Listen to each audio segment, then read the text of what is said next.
and welcome back to Power and Performance. Today we are at Morris Lubricants headquarters in Shrewsbury, and I'm joined by Dave Jenkins and Alex Sharphouse. So what are the other teams up to? So some of the other teams will be trying to do something similar to what we've done here. There is a possibility where you can just put a small wedge in the back edge, tip the axle back forward to reduce it back to this magic 30 degrees that we keep talking about. So some of them will be having a go at bending them. Some of them will be having a go at just using their old axle, wedging them back forwards. And obviously some people will be reaching out to the European teams where this rule's been in existence already last year and buying the technology in from there. Mm-hmm. But you're not going to necessarily get the latest and greatest evolution of it. You know, you might get one that's, you know, if not quite right, or they've managed to come up with a better idea. So, you know, our understanding or our motivation was to understand it properly ourselves and have a go. And if we don't get this one right, then we'll get another one right afterwards.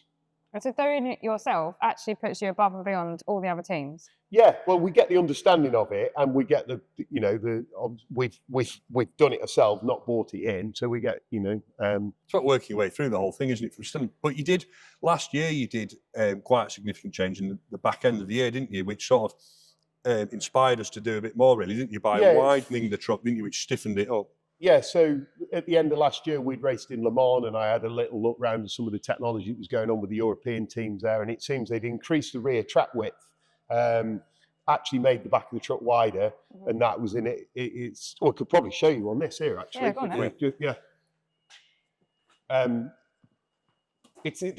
Ironically, this is super similar to the back end of the truck.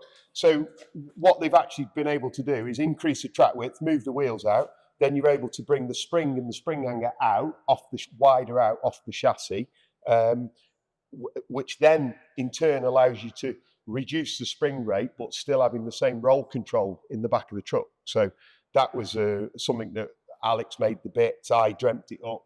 We tested that last year, and that worked. And that was like a good thing. Like, actually done something, and that's like a noticeable difference. But let's go back to the axle. We did an axle change, didn't we, a couple of years ago. Dave borrowed an axle off somebody which had different angles in it, and we went for a testing for a day, put it in it, drove around all day doing all the times and everything else, and then put the new axle in, spanned it all in, goes out with it, and then really you had to convince yourself that it was maybe better. You were unsure on it. Unfortunately, the weather was absolutely baking, wasn't it? And the tyres everything was that hot, but it wasn't night and day. You wouldn't get out and go, well, that's fixed that, we're going to think. So you went back to your original axle again, didn't you? We did. At that point, we changed back to where we were. Which might be the whole thing. That might be. Go and look at the scrap skip next week, and you might just see that, because that might be that. No, it's going to have to stay. We're going to have to just keep working with it. Yeah. That's what it's all about, isn't it? Trial and error. You've obviously been working together for quite a long time. Tolerating each other. Yeah, it is a long time now, isn't it?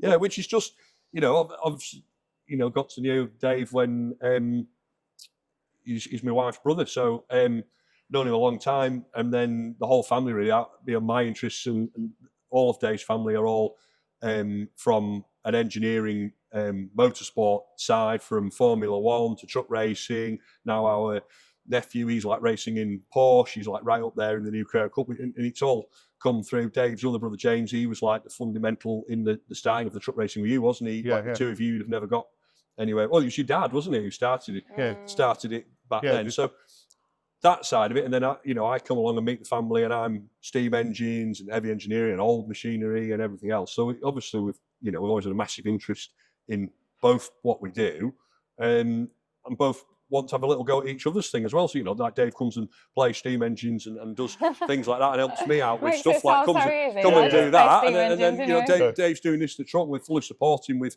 the racing. It's exciting and immensely proud of him and what he's done with it. And it's brilliant to be involved and go and do that and come to bend an axle, go and do some testing.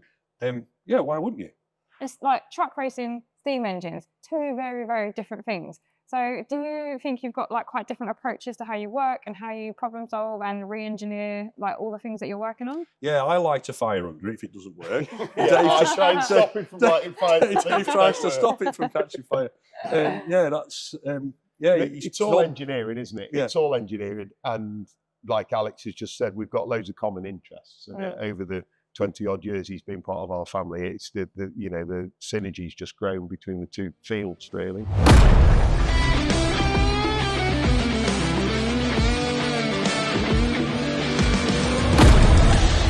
Don't forget to like, comment and subscribe so you don't miss an episode.